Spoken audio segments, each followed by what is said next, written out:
ఒక్క నిమిషం కేటాయించి ఈ వీడియో చూడండి. జై హో భారత్ అని తప్పకుండా అంటారు. గాజీ ఈ పేరు వినగానే భారతదేశ యుద్ధ చరిత్రలో ఒక అమోఘ విజయం గుర్తుకు వస్తుంది. అసలు గాజీ జలంతర్గామి కథ ఏంటి? భారత్ ఎందుకు దీన్ని మట్టుపెట్టింది? గాజీ, దీన్నే పిఎన్ఎస్ గాజీ అంటారు. ఇది ఒక జలంతర్గామి, శత్రువుల కన్నుగప్పి సముద్ర భాగంలో యుద్ధం చేయడానికి ఉపయోగించే నౌక. పిఎన్ఎస్ అంటే పాకిస్తాన్ నేవీ షిప్. ఈ పాకిస్తాన్ జలంతర్గామిని విశాఖ సముద్ర తీరానికి కాస్త దూరంలో భారత్ ధ్వంసం చేసింది. ఇప్పటికీ గాజీ నౌకా శిథిలాలు విశాఖ తీరాన సముద్ర అట్టడుగున ఉన్నాయి. అసలు గాజీని మన నేవీ ఎందుకు ధ్వంసం చేసింది? 58,000కు పైగా ఇండియన్ నేవీ సిబ్బంది ఉన్న భారత్ నావికా దళానికి గొప్ప చరిత్ర ఉంది. భారత్ రక్షణ వ్యవస్థలో ఒకటైన నావికా దళం ప్రపంచంలోనే అతి పెద్ద 4వ నావికా దళంగా ఉంది. రక్షణతో పాటు ప్రకృతి వైపరీత్యాల సమయంలో మానవతా సహాయాలను ఇండియన్ నేవీ ఎంతో కీలక పాత్ర పోషించింది. 1965లో ఇండో పాక్ యుద్ధ సమయంలో భారత నావికా దళం పూర్తిగా పోటీ చేయలేకపోయినా సముద్ర మార్గాన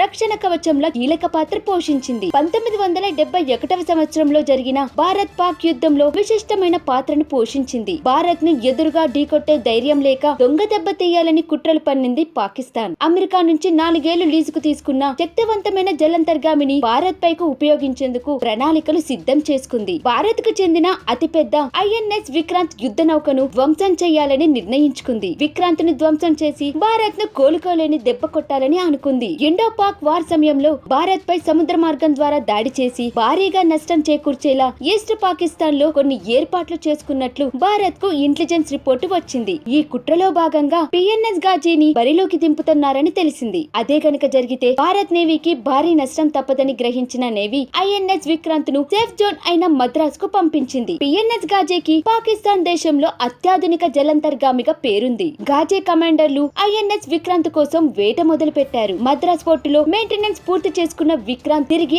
అక్టోబర్ 14న విశాఖపట్నం చేరుకుంది. పాకిస్తాన్ టార్గెట్ ఐఎన్ఎస్ విక్రాంత్ మాత్రమే అని తెలుసుకున్న భారత్ నేవల్ కమాండర్ బయట ప్రపంచంతో సంబంధం లేకుండా ఐఎన్ఎస్ విక్రాంత్ యుద్ధ నౌకను అండమాన్ ఐలాండ్ నికోబార్ కు పంపించింది. కానీ పాకిస్తాన్ కు మాత్రం మద్రాస్ మరియు విశాఖ పోర్ట్ మధ్య విక్రాంత్ ఉన్నట్లు నమ్మించింది. భారత్ విశ్వ ప్రయత్నాలు చేసి దాయాదులను నమ్మించింది. 1971 నవంబర్ 14న గాజీని బరిలోకి దించింది పాకిస్తాన్. విక్రాంత్ ను నాశనం చేయడమే లక్ష్యంగా నవంబర్ 23న సముద్ర భాగంలో గాజీని మద్రాస్ కు చేర్చింది పాకిస్తాన్. ఐఎన్ఎస్ విక్రాంత్ మద్రాస్ నుంచి విశాఖపట్నం వైపు వస్తుందన్న నమ్మకంతో గాజీ మిసైల్స్ ను రెడీ చేసుకుంది. అదే సమయంలో భారత్ కు కొన్ని బలమైన సిగ్నల్స్ వచ్చాయి. దీంతో గాజీ జలంతర్గామి విశాఖ పోర్టుకు కొన్ని కిలోమీటర్ల దూరంలో ఉందని కనిపెట్టింది భారత్ నావికా దళం. వెంటనే ఐఎన్ఎస్ రాజ్పుత్ యుద్ధ నౌకను రంగంలోకి దించింది. పిఎన్ఎస్ గాజీని అయోమయంలో పెట్టేందుకు గాజీకి రష్యా భాషలో సిగ్నల్ పంపింది. దీంతో గాజీ ఇది భారత్ నౌక కాదు అనే అపనమ్మకంతో దాన్ని టార్గెట్ చేయలేదు.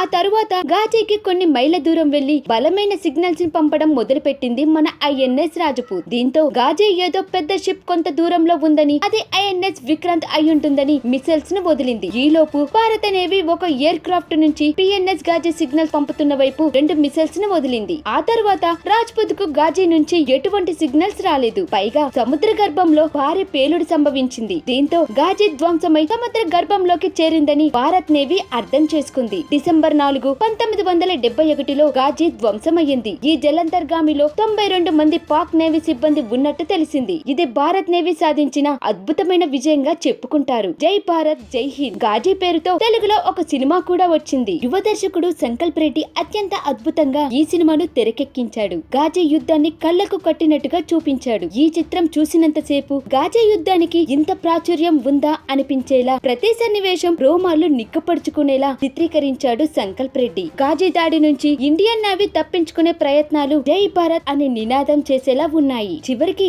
గాజీని హతమార్చి జై హో ఇండియన్ నేవీ అనిపించుకుంది భారత్ నావికాదళం.